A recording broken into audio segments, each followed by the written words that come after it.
It's your boy, Self Cypher Dean, aka Julian Harris, aka Kamir Yamin, aka Shah Halud, aka DMT.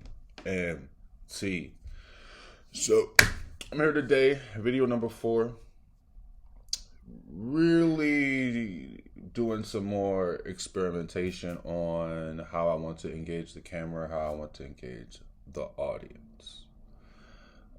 What do I want to do with my hands? How do I want to sit? What do I want to do? You know, it's all an experiment, right? And I've been on this earth for a while. I've learned a considerable amount of things, and I guess a lot of what I want to talk about is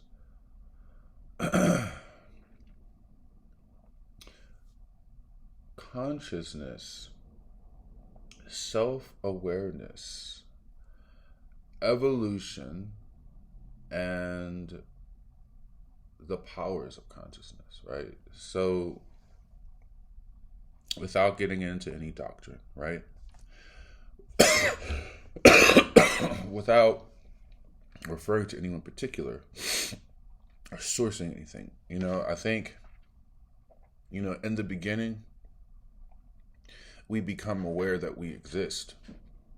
And then at some point, we see we have a certain kind of influence on the world around us. Sometimes it's positive information, sometimes it's negative. We might be negatively treated by our environment. We might be positively treated by our environment, which sends us signals as to like what our value is.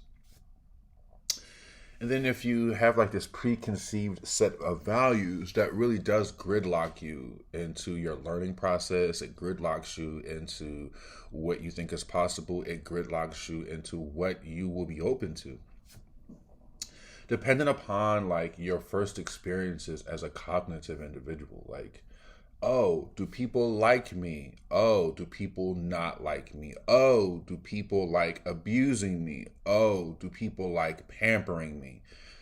These things can set an algorithm in motion for you for the rest of your life. You might grow up as a small child and everyone's complimenting you and talking to you in endearing tones and wanting to give things to you. Maybe you find out you're cute and adorable, so you got cute, adorable faces and postures you make to get what you want, right?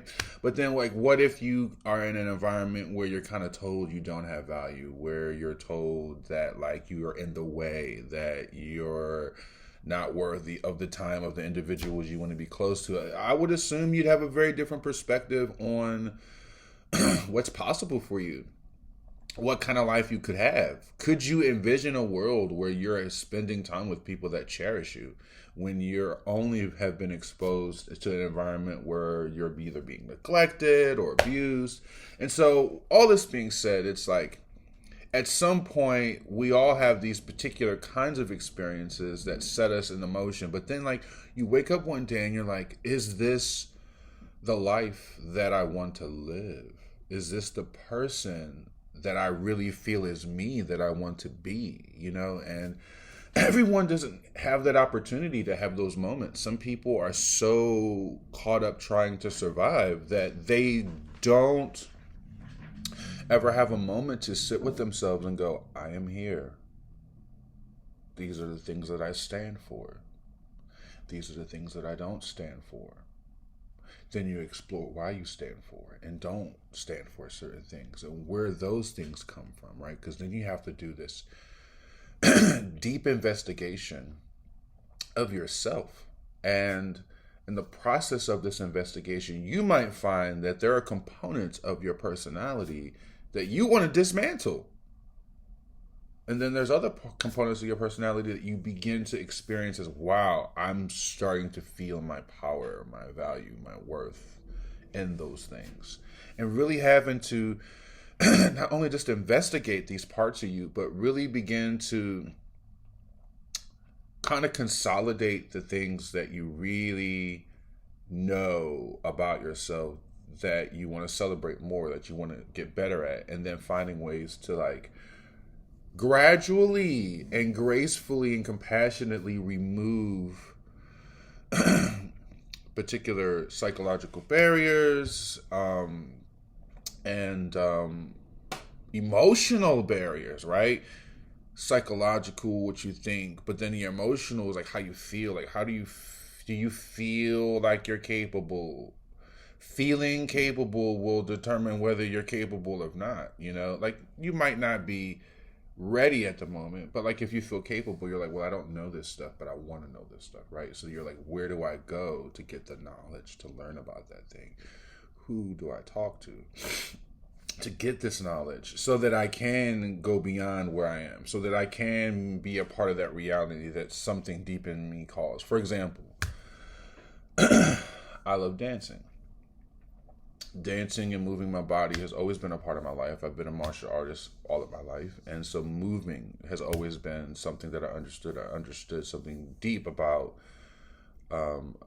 moving energy through my body, and then like moving my body through space as moving energy through space, right? And so it was like, but I want to dance. I don't want to just do martial arts. And so I gravitated towards dancers. I managed a dance studio, and I got to expose myself to other dancers, and I learned a lot from them. And I went home and I practiced.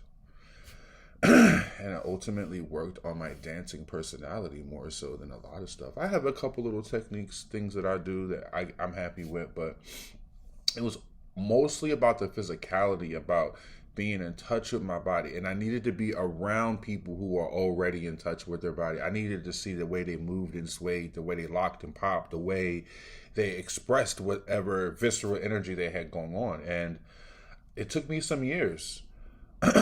And I'm at a point now where I'm comfortable dancing in front of actual dancers, people who do this day in and day out, not just this guy who's had this secret love, who does it on the low and's been doing it, but like I haven't exposed myself to the world. And then there's like that. So bam, it is my greatest pleasure to be able to try and explore this, because I do want to do the YouTube thing. I think that there's something here. So we're going to take a look at this video that I just did and see what I did and how I did it and how I feel about what I said and how I like fill in this space. Anyway, see you soon.